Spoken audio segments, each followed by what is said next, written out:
Hello everyone, welcome all of you in the first session of digital marketing. We are the part of changing world where everything about to change at every moment. If we peep just few years back, there was only one word popular, marketing.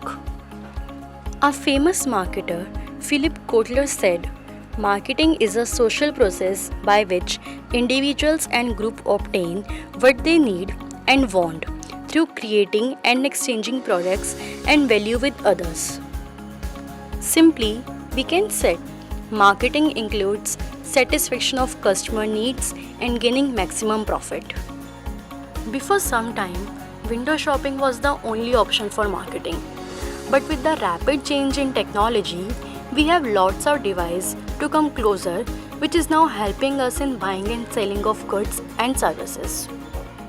During these years, our dependency on mobiles, laptops, tablets, and internet is increased at enormous rate.